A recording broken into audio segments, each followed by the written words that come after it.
Hey guys, it's Cora again here on my channel, and today's video is kind of emotional and kind of a little bit of a tearjerker. So if any of you guys can relate to this video, please feel free to leave your comments down below, and please subscribe, like this video, and hit the little notification bell down in the corner, and that way you guys will know when I upload a video every week or every day, however many it takes. So with that being said, let's get started. Okay, so today's video, I'm kind of just going to elaborate a little bit on anxiety. It is something that I definitely suffer with. I have, I don't really have it like super bad, but I do get my panic attacks. And, my panic attacks, like, I don't like them. I really don't. And I don't go to a doctor for it, just for the simple fact that I have taken anxiety medication before, and I don't like the way it makes me feel. I really don't. Like, I feel like a zombie, and I feel, like I'm just, I don't know, like it just makes me feel worse than what I would feel like regularly. And I kind of like have learned that if I do have a panic attack, I just need to like let it write itself through. I know sometimes it's not smart with some people, but with me, because mine isn't as moderate to severe, it's kind of more of a mild form. But I do want to let you guys know that I have been suffering from depression a little bit. I just, lost my best friend. She actually died. Sorry if I get a little emotional. She was like a sister to me, and it's very heart-wrenching how she died, why she died. But a lot of people have their demons that they fight, and sometimes their demons beat them. And it's very unfortunate in this case that is what happened with her. And I'm really saddened at the fact that, I had to go to work and I couldn't be by her side at that moment, because I really should have been. And I blame myself like every single day because I was not there with her. But she also had suffered from depression, and she had severe anxiety, and she also had bipolar disorder. So, sorry guys, I like just did my makeup, so I'm trying my hardest to not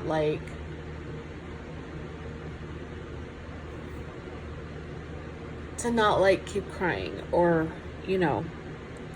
what on it. So, but for me, when I have anxiety, like sometimes it's just the littlest things that can set it off, which is very unfortunate. Like I have a sense of worry. Like I'm constantly worrying about everything. Like I worry about what I'm gonna do the next morning when I wake up. How much work do I have to do, before I have to go into work and do more work? And then I have anxiety when I'm driving, because I usually have my kids in the car with me, and so much can happen on the streets, and so much can happen when, you're driving. And so I worry. I worry when I'm driving if somebody's following me and I have my kids in the car, and I'm like, oh my God, what am I going to do? I'm worrying there's somebody following me. How am I going to get out of this situation? I cannot talk on the phone and drive at the same time. I will get pulled over, but I can't call the cops.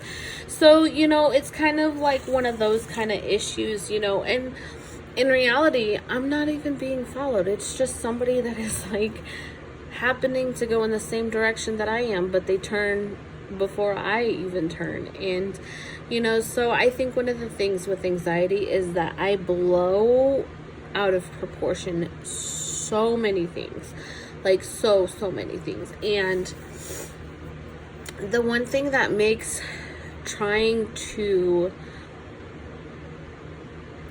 can't really figure out the right word, but the one thing that makes trying to get yourself out of having a panic attack the most hardest thing ever is people telling you, oh, you will be okay, oh, you will be fine, and that's not the case. Like, they don't understand like what goes on in your head. They don't understand like what goes on in your mind, and they really just don't get, you know, exactly how you feel and what makes you feel like that, and how to stop it, you know. Like, usually I used to be able to just stop my panic attacks.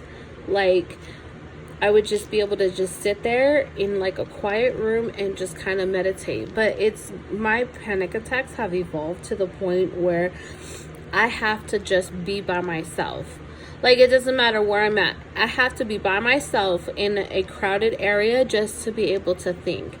Like, quietness, it kind of just gets to me also as far as panic attacks go. Because if I try to meditate in quiet, or if I just try to sit there and clear my head when it's quiet, it just does worse for me. So what I end up doing is I go and I find like a place to go where there's like a crowd of people, and I kind of just, so like I'll go to the mall or something and I'll just start walking around and whatnot. It used to be where I could just be able to buy everything and I would feel so much better. But, you know, there is circumstances in regards to that, because, you know, sometimes that can just run you broke, or, you know, it could just make matters worse depending on your situation. But with me, like, anxiety is no joke. I try like so hard on a daily basis to be able to wake up in the morning without worry, and to be able to get through my day without having any kind of worry whatsoever. And it's very unfortunate, because the minute I get out of bed, the first thing that is on my mind, will I be able to get my kids to school on time, and will I be able to make it back home safely so I can pick them up? You know, there's always that worry and so many distractions. There's just so much going on, and it's really hard to kind of just calm yourself down from a panic attack when you're not on medication. But we all have our reasons for, you know, not taking the medication. I, for one, will tell you from experience that when I was on anxiety medication for my panic attacks, it even said on the label that will cause you to have suicidal thoughts. This was before, you know, I started taking it. Before I started taking it, I had suicidal thoughts. I really did. And then, like, it just heightened those thoughts when I started taking the medication. And it just got to the point where I was just like, over it. I could not take it anymore. So I just wanted to come on here today for you guys who also go through anxiety, and I want you guys to know, I know how you feel. You know, I don't have a glamorous and glorious life, and I don't, you know, I try my best every single day to live one day at a time, every step of the way, because I know that tomorrow is not promised, and I know that life is too short. You know, given the circumstances that I had lost my best friend, she was very young. But at the same time, I know, you know, what it's like to have panic attacks. And I know that, you know, there's not a voice out there for anybody. And I understand. I understand where you're coming from. And I can feel and relate to what it is that you feel when you have a panic attack. So for those of you who suffer with anxiety, whether it's mild to moderate or severe, you know, feel free to comment on the video. You know, feel free to contact me. Don't hesitate at all to, you know, reach out to me and ask me any kind of questions, because I am an open book and I will answer them. You can follow me on all of my social media, Facebook, Instagram, Snapchat, Twitter. You know, I have all of it. If you have a WhatsApp and you prefer to talk on that, feel free to do so. I want to be able to reach out to any of my viewers in regards to whatever it is, and you guys can be able to, you know, relate to me and I can relate back to you. So then that way, you know, we can be on the same page and be on the same level. But I just want you guys to know, I understand. I really understand, and I get it, because I've been there and I'm still there, but I managed to pull through every day, and I'm absolutely positive that you can too. So please, if you ever need to reach out to somebody, I am here. That's the end of the video, you guys. Please like, subscribe, and hit that notification bell so you know whenever I upload a video, and you guys will have a notification letting you know that I have uploaded. Thank you for listening and taking the time to watch, and like always, I love you guys. Bye-bye.